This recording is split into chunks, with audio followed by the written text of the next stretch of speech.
어떤 부자가 전쟁이 나서 살던 곳에서 피난을 가게 됐습니다. 그 사람은 땅도 많았고 또 금은 보화가 아주 많은 사람이었습니다. 땅은 가지고 갈 수 없지만은 금은 보화는 몸에 지닐 만큼 지녔으나 더 가져갈 수가 없어서 자기 밭에다가 구덩이를 파고 그 속에 넣고 흙을 덮어 두고 표시를 해두었습니다. 전쟁이 끝나고 집으로 돌아오면 다시 꺼내서 쓰려고 했던 것입니다. 그런데 피난 중에 전쟁을 또 만나서 온 식구가 다 죽었습니다. 그의 땅은 그 나라를 정복한 정복자의 것이 되었고, 오랜 세월이 흐른 다음에 그 정복자는 땅을 다른 사람한테 팔았습니다. 땅을 많이 가진 그 땅을 산 사람은 동네의 가난한 소장농한테 그 땅을 임대를 해줬습니다. 소장농이 밭을 갈다가 이상한 상자 하나가 땅속에 묻혀 있는 것을 발견했습니다. 흙을 파서 꺼내보니까 그 통 안에는 금은 보화가 가득히 들어 있었습니다. 이것은 땅 임자의 것은 분명히 아니지만 그 땅도 자기 것이 아니기 때문에 그 보화를 얻고자 집에 가서 모든 소유를 다 팔아서 그 땅을 사서 보화를 자기 것으로 만들었습니다. 또 어떤 진주를 팔고 사는 도매업을 하는 장사꾼이 있었습니다. 이 사람은 좋은 진주를 발견해서 소비자에게 파는 것인데 장터와 항구를 샅샅이 다니면서 품질 좋은 진주를 구하고 있었습니다. 고대 당시의 진주는 보석 중에 최고의 보석입니다. 왜냐하면 지금처럼 이 가공의 기술을 갖고 있지 않던 시대라서 자연에서 발견할 수 있는 최고의 보석이었습니다. 그는 어느 날 한 번도 보지 못했던 대단한 가치의 이 진주를 발견하게 됐습니다. 그래서 그는 자기가 가지고 있는 모든 소유를 다 팔아서 이 진주를 샀습니다. 그는 투자 가치가 상당히 크기 때문에 아낌없이 투자를 하게 된 것입니다. 이 두 이야기는 예수님의 천국에 관한 비유입니다. 여기에는 우리가 주목할 만한 6가지의 중요한 진리가 담겨 있습니다. 첫째로는 천국은 값으로 따질 수 없을 만큼 귀하다라는 것입니다. 사도 베드로는 이 세상의 보화는 썩어지고 더러워지고 쇠하는 것이라고 했습니다. 사도 요한은 이 세상이나 이 세상의 것들은 다 지나가는 것이라고 했습니다. 이 세상에 소속되어 있는 것들은 시간에 종속되어 있고 가치는 평가절하되고 시간이 갈수록 부패하게 되어 있습니다. 그러나 천국은 영원하고 시간과 부패를 초월합니다. 이 천국이라는 보화는 영적으로 파산하고 저주와 슬픔과 불행으로 시달리는 이 세상이라는 밭에 감추어진 보화입니다. 이 보화는 복음이고 구원이고 용서이고 사랑이고 기쁨이며 평화이고 선이며 의이고 영광이고 하나님의 임재입니다. 이것은 인간이 발견할 수 있는 가장 귀한 보화입니다. 천국은 바로 이런 보화입니다. 두 번째로는 하나님의 나라는 보화이지만 누구나 그 가치를 아는 것은 아니라는 것입니다. 오늘 본문의 말씀처럼 보화는 감추어져 있고 진주는 찾아야만 했습니다. 하나님은 천국의 가치를 어떤 특정한 사람들에게 감추어 두셨습니다. 예수님은 말씀하시기를 하나님의 나라는 누구나 볼 수 있게 임하는 것이 아니라고 말씀하셨습니다. 바울은 육에 속한 사람은 성령의 일을 받지 않아서 모른다고 했습니다. 예수님은 마태복음 13장에서 어떤 사람은 보아도 보지 못하고 들어도 듣지 못한다고 했습니다. 예수님은 니고데모에게, 요한복음 3장에 나온 니고데모에게 사람이 거듭나지 아니하면 하나님 나라 볼 수가 없다고 했습니다. 하나님의 나라 천국은 거듭나지 못한 사람한테는 감추어져 있습니다. 육에 속한 사람은 주님을 섬기고 복종하며 그 영광을 찬양하는 사람들의 기쁨을 알지를 못합니다. 따라서 경건한 신자들이 세상의 권리와 즐거움을 포기하는 이유를 그들은 알 수가 없습니다. 예수님이 이 땅에 오셨습니다. 3000년 동안 기다리던 구원자가 이 땅에 오셨지만 요한복음은 이렇게 말합니다. 세상이 그로 말미암아 지은 바 되었는데 세상이 그를 알지 못했다고 했습니다. 자기 땅에 왔지만 자기 백성이 깨닫지도 못했고 영접하지도 않았다고 했습니다. 바울은 로마서를 통해서 스스로는 하나님을 깨닫는 자도 없고 찾는 자도 없다고 했습니다. 따라서 천국은 거듭나지 아니하면 그 가치를 알 수가 없고 눈이 있어도 보이지 않는 것이 천국의 보화입니다. 세 번째로는 이 천국은 한 개인이 다 소유할 수가 있는 것입니다. 오늘 본문의 비유에 나오는 주인공은 둘 다 각 사람입니다. 각자가 큰 가치를 발견하고 그것을 소유했습니다. 이 점은 오늘 설교에서 대단히 중요합니다. 이 말씀을 들었던 1차 청중들은 유대인들이었습니다. 유대인들은 이스라엘의 혈통을 따라서 민족이 되었다는 사실이 선택받은 것이고 구원이라고 생각했던 사람입니다. 그러나 바울은 이스라엘에서 난 것이 다 이스라엘이 아니고 유대인이라고 다 유대인이 아니며 표면적 유대인이 될 수가 없다고 말했습니다. 유대인들은 개인 차원에서 하나님 나라 들어가는 것이 아니라 집단으로 하나님 나라 들어갈 수 있다고 생각을 했습니다. 그러나 하나님의 나라는 부모가 예수 믿어서 자동으로 가는 나라 아닙니다. 좋은 교회 다니니까 자동으로 가는 나라 아닙니다. 교회 안에 직분자의 자녀라고 해서 태어나자마자 구원이 보장된 것 아닙니다. 예수님은 이 사실을 일컬어서 이는 혈통으로나 육정으로나 사람의 뜻으로는 갈 수가 없는 나라라고 말씀하셨습니다.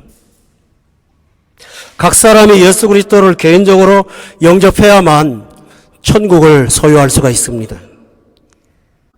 그래서 성경은 말하기를 영접하는 자, 곧 그 이름을 믿는 자가 하나님의 자녀가 된다고 했습니다.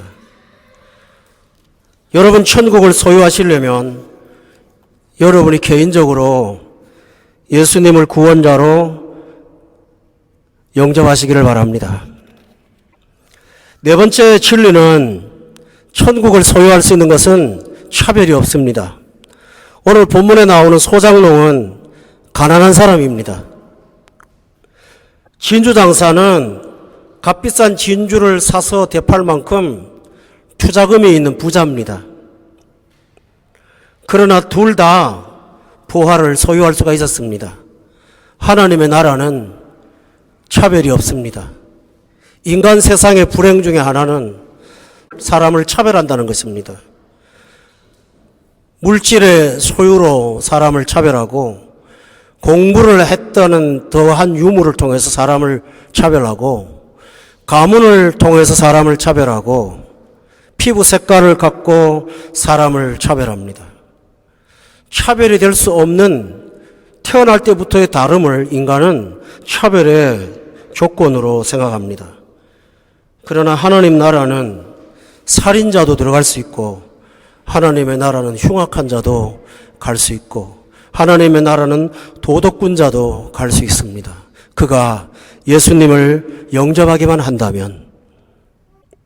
다섯 번째로 하나님의 나라는 참된 기쁨이 있습니다. 본문 44절에 그 말씀이 나옵니다. 이를 발견하고 숨겨두고 기뻐했다고 되어 있습니다. 천국의 본질은 기쁨이에요. 요한복음 15장 11절에 보면 내가 너희에게 이것을 이루면 나의 기쁨이 너희 안에 있어 너희 기쁨을 충만하게 하려 함이라고 했습니다. 복음에는 세상의 기쁨과 비교할 수 없는 궁극적인 기쁨이 있습니다. 여러분, 예수님은 기도를 가르치면서 지금까지는 너희가 내 이름으로 아무것도 구하지 않았지만 구하라. 그리하면 받는다. 그 다음 말씀은 이렇게 말씀하셨습니다. 너희 기쁨이 충만하리라. 구해서 받는 것은 결론이 아니고 구해서 받는 것은 과정이고 구해서 받아서 기쁨이 결론이라고 말씀하셨습니다. 바울 사도는 로마서를 통해서 하나님의 나라는 성령 안에서 누리는 의와 평강과 희락이라고 하므로 천국을 소유한 사람은 기쁨을 소유한 사람이라고 표현했습니다. 많은 그리스도인들이 거듭나지 못하면 피상적인 그리스도인들은 교회는 참석을 하지만 기쁨은 다른 곳에서 찾는 이중작태를 행할 때가 많이 있습니다. 그러나 진짜 기쁨을 아는 사람은 복음 안에서 기쁨으로도 이 세상의 것과 비교할 수 없기 때문에 다른 기쁨을 추구하지 않습니다. 잠언 14장 13절에 보면 이 세상의 기쁨을 잠언에서는 이렇게 말합니다. 웃을 때에도 마음에 슬픔이 있고 즐거움의 끝에도 근심이 있느니라. 이 세상은 웃으면서 슬프고 즐거운 파티의 뒤에 마음을 억누르는 무거운 중압감과 근심은 여전히 떠나지를 않습니다. 행복한 날에도 기뻐할 수 있는 것, 이것은 천국만이 가능한 기쁨입니다. 이 천국의 기쁨은 환난 날에도 기뻐할 수 있는 위대한 능력이 있습니다. 그래서 바울은 믿는 자들을 향하여 슬퍼하는 자 같으나 기뻐하는 자라고 그 정체성을 말한 적이 있습니다. 우리가 여섯 번째로 볼 것 같으면 이 천국을 발견한 상이한 유형이 있다는 것입니다. 소장농은 농사를 짓다가 보화를 우연히 발견했습니다. 그런데 진주장사는 처음부터 보화를 찾아다녔습니다. 성경에는 천국을 발견한 이 두 유형이 사례로 등장합니다. 바울 사도 같은 사람은 신약성경 12권을 쓴 저자이고 초대교회 당시에 교회를 설립한 교회에 지대한 영향을 미친 사람이지만 그는 천국을 찾아다닌 사람이 아니었고 오히려 천국을 소유한 그리스도인들을 박해하려고 길을 떠났던 사람입니다. 그런데 하나님께서 그를 다메섹의 길에서 정오의 태양보다 더 빛난 태양으로 그의 눈을 멀게 하시고 사울을 찾아오셨습니다. 그리고 그에게 일방적으로 구원을 이루셨습니다. 나중에 바울은 이 사실을 알고 자기는 어떤 사람보다도 우연히 보화를 발견한 사람이라는 사실을 깨닫고 받은 은혜가 너무 커서 자기가 기존에 갖고 있던 보화로 여기는 것들을 그리스도와 비교하면서 배설물처럼 여겼다고 했습니다. 그는 가문을 앞세웠고 학문을 내세웠고 배경과 혈통과 자기 의를, 행위를 자랑거리로 보화로 여겼던 사람이었습니다. 그러나 그는 이렇게 고백하기를 내가 그리스도를 얻고 나니 나머지 것들은 오히려 해가 되는 것이고 배설물처럼 여겨놓으라고 말할 수 있었습니다. 이렇게 우연한 기회에 예수님을 만나는 사람들이 많습니다. 어떤 여성은 우물가에 물을 기르러 평소와 다름없이 습관적으로 갔습니다. 그런데 그날따라 정오의 시간에 우물가에 도착했을 때 먼지를 뒤집어 쓴 유대인 남자 하나를 우연히 발견했습니다. 그는 우물을 길러온 여자에게 물을 좀 달라고 요청했고 그 물조차 주기 싫었던 여자에게 들어보지도 못했던 생수 이야기를 하기 시작하셨습니다. 그러면서 생전 처음으로 만난 그 사람이 자기 내면에 깊이 감추어진 자존심, 죄를 건드리기 시작했습니다. 그때 그녀의 마음속에 비상한 깨달음이 왔습니다. 그는 앞에서 자기 죄를 지적하는 사람을 비난하지 않고 당신은 선지자이시군요 라고 했습니다. 그러다가 그녀는 주님이 이끌어주신 진리를 따라서 그리스도라 하는 메시아가 오시면 내 삶의 모든 문제가 해결될 거라고 고백했습니다. 그때 예수님께서 내가 그라고 말씀하셨습니다. 그녀는 우물가에서 예수님을 우연히 발견한 소장농과 같은 사람이었습니다. 우리 편에서는 우연입니다마는 하나님 편에서는 우연이 결코 없습니다. 바울 사도가 다메섹에 분노로 길을 걸어갈 때 하나님은 다메섹에 사는 아나니아에게 나타나셨습니다. 조금 있다가 한 사람이 너에게 찾아올 거라고. 그 사람은 사울이라고.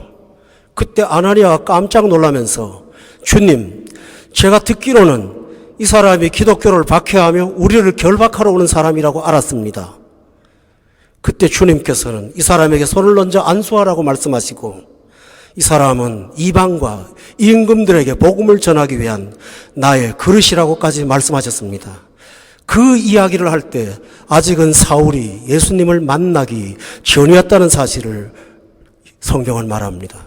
따라서 만난 사람은 우연이었지만 예수님은 다메섹에서 그를 기다리고 계셨던 필연이셨습니다. 은혜를 받고 나면 내 지나온 삶이 우연의 일치가 아니라 하나님의 주도하심 아래 있다는 사실을 발견하고 놀라운 은혜 앞에 경륜을 경험하게 될 것입니다. 진주장사는 보화를 구하러 다녔습니다. 영원한 가치를 찾아다녔습니다.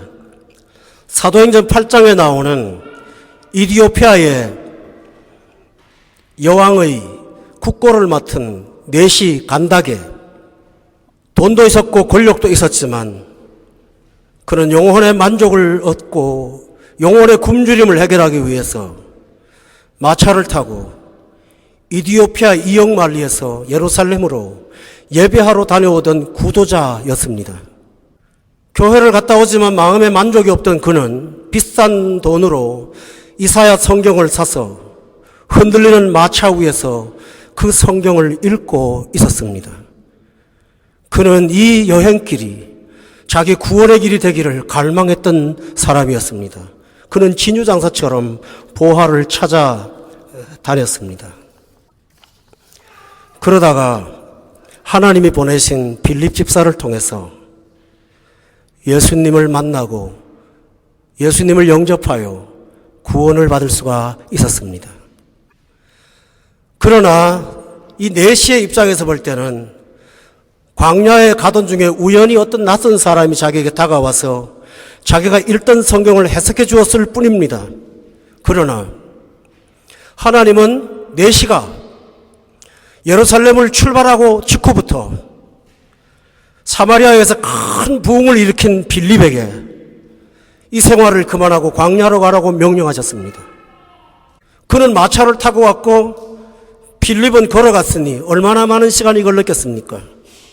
하나님은 4시의 구원을 위해서 미리부터 준비하고 있었습니다. 또 그 사람의 마음을 움직이기 위해서 그 많은 분량의 구약성경 가운데 예수님을 가장 정확하게 말해주는 이사야 53장을 읽고 있도록 하셨고, 이사야 53장 중에도 예수님의 십자가 사건의 절정을 읽게 하셨고, 그 십자가를 지고 고통당하는 고난받는 종이 누구냐 하는 궁금증을 만들게 하셔서 빌립을 만나자 예수님을 목이 마르듯 영접할 수 있도록 하나님께서는 구원을 주도하셨습니다. 장로교의 교리 가운데는 구원은 예정에 되어 있다, 예정론을 말합니다. 왜 예정일까요? 우리 입장에서 볼 때는 사람이 구도를 내서 예수를 믿었던 것 같지만, 그러나 하나님은 빌립을 준비하셔서 그를 믿게끔 하셨으므로 에베소서에 보면 너희가 구원받은 것은 사람의 행위가 아니라 하나님의 은혜라고 고백하고 있는 것입니다. 교우 여러분, 우연이든 구도하셨든 이 자리에 앉게 된 것은 하나님의 주도하신 사랑과 구원으로 이끄시는 은총이라는 사실을 믿으시기를 바랍니다. 하나님은 개개인을 대하실 때 당신의 구원 계획을 따라서 각 사람의 발걸음을 인도하십니다. 그들의 부패한 마음 속에 하나님의 나라의 무한한 가치를 깨닫게 하셨습니다. 올해로 35년 목회하면서 제가 세상으로부터 배운 교훈이 하나 있습니다. 자동차를 가지고 자동차 경주하는 선수가 코너를 돌 때 승부가 갈린다고 합니다. 그런데 그 코너를 돌 때의 승부는 결국은 속도입니다. 근데 속도를 말하면서 200 몇십 킬로로 코너를 돌면 전복돼서 죽고, 그 이하의 0.5 정도의 속도만 떨어뜨려도 꼴찌를 한답니다. 죽음과 꼴찌라는 경계에서 자동차 선수들은 자동차를 몬다고 합니다. 저는 거기서 목회를 발견했습니다. 저는 성품이 강한 사람이 아닙니다. 강단에서 내려오면 어린아이같이 약한 사람입니다. 그러나 성도들에게 안정되게 시속 200km로 달리면서 그들의 마음을 건드리지 않았을 때는 아무도 변하지 않았습니다. 여전히 그들은 불행 속에 있었고, 과거의 비참 속에 빠져 있었고, 죄의 감옥 속에서 벗어나지 못했습니다. 그러나 그때 저는 사랑이 이 세상에서 누구보다 많은 목사로 존경받았습니다. 하는 대로 내버려두면 간섭하지 않는 목사를 누가 싫어하겠습니까? 그러나 200km로 달리는 저는 영혼을 하나도 건질 수가 없었습니다. 235km로 달리면 거친 반응들이 나타납니다. 그러나 뒤를 돌아보면 235km에서 영혼을 구원할 수 있었습니다. 저는 이 무거운 중압감을 갖고 하나님 앞에 서 있는 제 양심의 갈등을 늘 느낍니다. 밥을 먹고 살려면 이 목회 안 하고도 살 수는 있지 않겠습니까? 잘 사는지 못 사는지는 모르지만 입에 풀칠이야 왜 못하겠습니까? 그러나 먹고 살자고 일을 하는 것은 아니니, 사람을 살리자고 하는 일이니, 저는 자동차 경주의 레이서처럼 코너를 돌 수밖에 없습니다. 빌립은 바로 이와 같은 사람이었고 바울은 이와 같은 사람이었습니다. 그들은 그렇게 다가가지 않으면 아니 된다는 사실을 깨닫고 부패한 마음속에 하나님의 나라를 소개하는 데 전력을 다했습니다. 그러나 여러분 기억하십시오. 믿음은 그냥 생기지 않아요. 믿음은 들음에서 납니다. 아멘. 오늘 마태복음 13장은 수많은 군중들 속에서 예수님이 따로 뽑아놓은 어떤 소수의 사람을 데리고 집요하게 말씀을 공부한 현장입니다. 따로 떼어놓고 어떤 사람들한테는 감추고 따로 떼어놓고 공부하자고 하니까 여기 있는 제자들이 의문이 생겼습니다. 주님, 왜 저 사람들한테는 설명을 안 하시면서 우리에게는 하십니까? 그때 예수님은 말씀하십니다. 내가 천국을 비유로 말하는 것은 어떤 자에게는 감추려고 하는 것이고 어떤 자에게는 드러내려고 하신다고 했습니다. 따라서 구도하시는 여러분들 압니다. 빌립이 다가가지 않았다면, 아나니아가 위험을 무릅쓰지 않았다면 우리 영혼이 천국의 보화를 발견할 수가 있었을까요? 따라서 여러분을 불편하게 하셨더라도, 은혜롭게 했더라도 그 모든 것이 여러분의 영혼을 천국으로 이끄시는 하나님의 구원의 열심임을 믿으시기를 바랍니다. 마지막으로 천국에 대한 진리를 말씀드리겠습니다. 값을 치루어야 한다는 사실입니다. 두 사람 다 천국을 발견했고 공통점은 오늘 본문이 반복합니다. 44절하고 45절에 6절에 보면 자기 소유를 일부 팔아라고 하지 않고 다 팔아라고 했습니다. 성도 여러분, 믿음은 하나님의 선물입니다. 사람의 행위로 구원 얻는 것이 아니니 오늘 본문의 말씀은 내가 뭔가를 해야 한다는 것은 전적 구원론과 대치되는 이해할 수 없는 행동입니다. 그러나 여러분 기억하십시오. 보화를 다 판다 한들 보화를 발견하지 못한 자에게는 그 판다는 수고는 아무 의미가 없습니다. 없는 보화를 다 팔아서 만들 수도 없습니다. 보화가 있기에 팔 수가 있었고 보화가 있기에 자기 소유를 다 팔아서 취득할 수가 있었습니다. 구원이 있기에 열심히 가능한 것이지 구원이 없는 곳에 열심히 무슨 의미가 있겠습니까? 엘리야라는 선지자와 바알과 아세라 선지자들의 대결이 붙었습니다.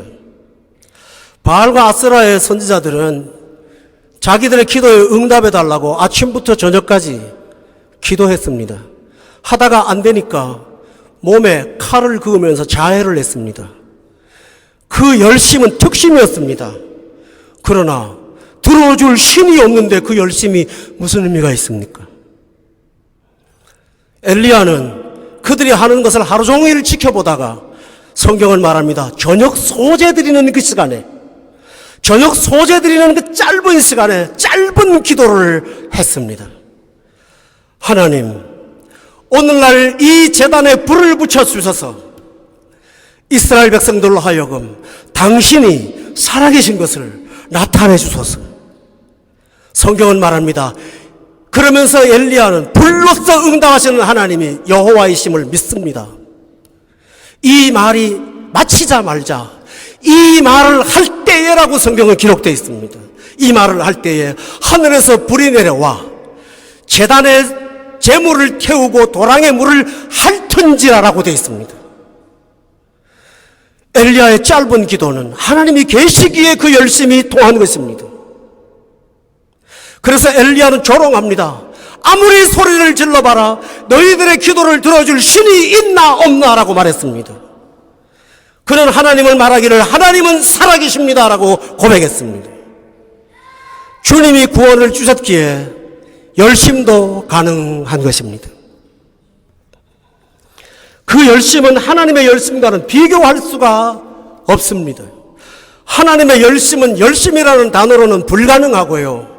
하나님의 희생으로 구원이 이루어졌습니다. 당신이 사람으로 오셔서 죽으심으로 구원을 만들어 놓으신 사건입니다.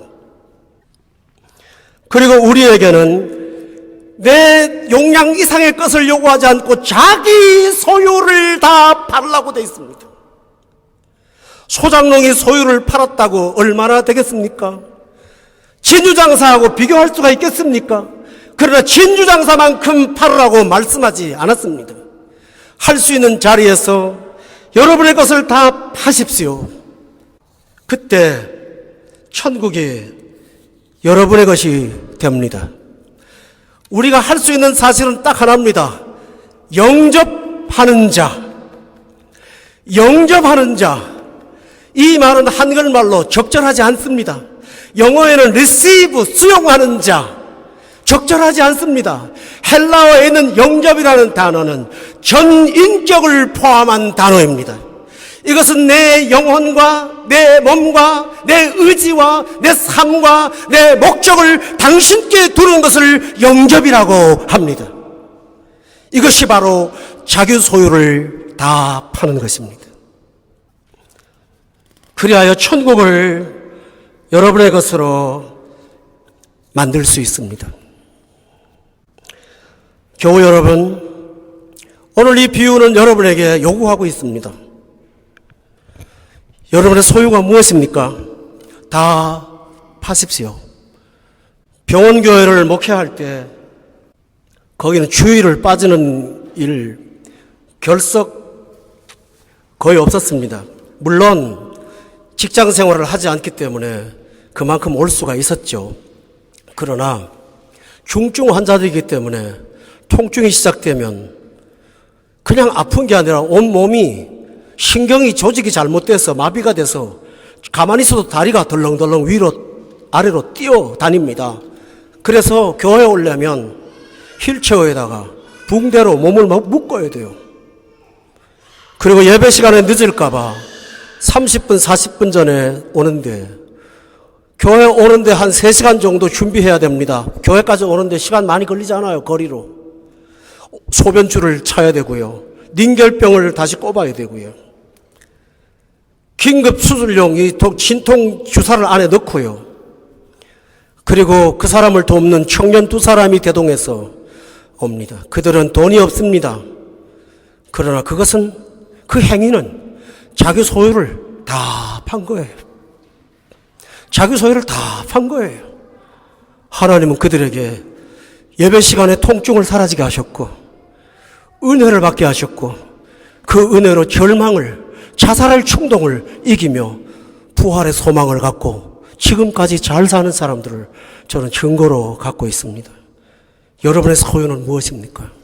성경은 말합니다. 다라는 말만 빼더라도 이 설교자가 편할 수 있지 않겠습니까? 자기 소유를 다 팔아.